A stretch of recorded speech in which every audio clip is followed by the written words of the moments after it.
సందర్భంగా ఈరోజు జాతీయ పత్రికా దినోత్సవము మరియు జాతీయ జర్నలిజం దినోత్సవం జరుపుకుంటున్నాము. కాబట్టి ఈ సందర్భంగా వారందరికీ కూడా సన్మానం చేయదలుచున్నాము.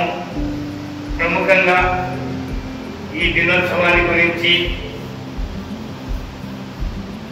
ఈ జర్నలిజం కానీ పత్రికా దినోత్సవం జరిగినా ఏ అన్యాయం జరిగినా అన్ని టీవీల ద్వారా వాట్సాప్ల ద్వారా పత్రికా ముఖంగా ఎన్నో విషయాలు ప్రజలకు తెలియజేస్తూ జరిగే అన్యాయాలను ప్రజలకు చూపిస్తూ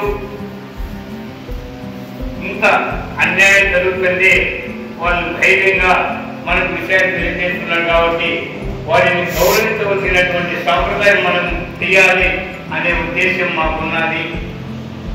అలాగే అన్యాయాలన్నీ ప్రజల కళ్ళ ముందు పెట్టాలంటే ఖచ్చితంగా ఈ టీవీల ద్వారా దినపత్రికల ద్వారా చాలా మందికి తెలుస్తున్నది.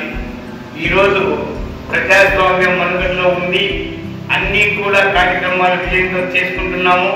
అన్యాయం చేసినటువంటి కార్యక్రమాలన్నీ కూడా ఎవరైతే తప్పు చేసినా అవన్నీ కూడా ప్రజలకు వెంటనే తెలుసుకుంటూ అన్యాయం కూడా చాలా వరకు ఎదిరిస్తున్నారు. ఇలా చెప్పుకుంటూ పోతే ఎనలేనంత అనంతం ఎంతైనా ఉంటుంది. కాబట్టి ఇప్పుడు కార్యక్రమాన్ని ఉద్దేశించి మన అధ్యక్షులు వారు సందేశం ఇస్తారు.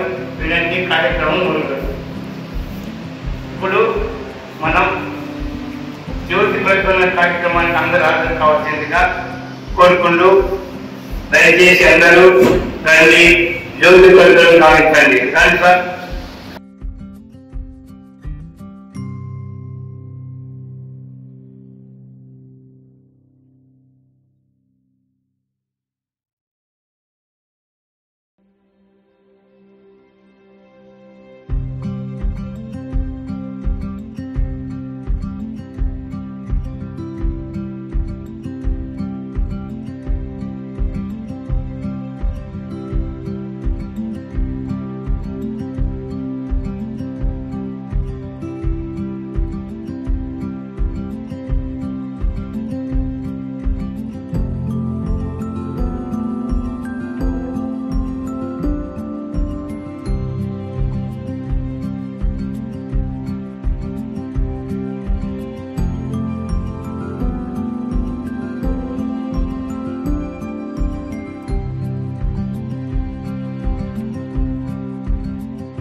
ज्योति परब्रह्मं दीपं सर्वतमोपहं दीपेन साध्यते सर्वं संध्यादीपं नमोस्तुते. అప్పటి నుంచి జరుపుకోవడము ఆనవాయితీగా మారిపోయింది. నేను 2005-2010 సంవత్సరం వరకు డే బై డే న్యూస్ అని హైదరాబాద్లో ఇది స్థాపించినాడు. రామదాస్ అప్పనాయుడు అని హైకోర్టు లాయర్ స్థాపించినాడు. నేను కూడా వన్ ఆఫ్ ది పార్ట్నరే దాంట్లో. కొన్ని కారణాల వల్ల ఆర్థికంగా అది పేపర్ 5 years వచ్చింది. తర్వాత కొన్ని రాజకీయ కారణాల వల్ల క్లోజ్ అయిపోయింది. నేను 1991లో గ్రాడ్యుయేషన్ అయిపోయింది. జర్నలిజం మీద మక్కువతో నేను దాంట్లో జాయిన్ అయ్యి 5 years సర్వీస్ చేశాను. తర్వాత నేను కాటన్ మర్చెంట్ అసోసియేషన్ వైస్ ప్రెసిడెంట్గా, కాటన్ మర్చెంట్ ఆర్గనైజేషన్ కమిటీ చైర్మన్గా, ఆరోగ్య సభకు ఈసీ మెంబర్గా, పేదల సంక్షేమ నిధిలో ఈసీ మెంబర్గా ప్రజెంట్ కాటన్ బిజినెస్ చేస్తున్నాను. మొట్టమొదటగా ప్రింట్ మీడియా ఉండేది, వాళ్ళ తర్వాత ఎలక్ట్రానిక్ మీడియా వచ్చింది, ఇప్పుడు సోషల్ మీడియా వచ్చింది.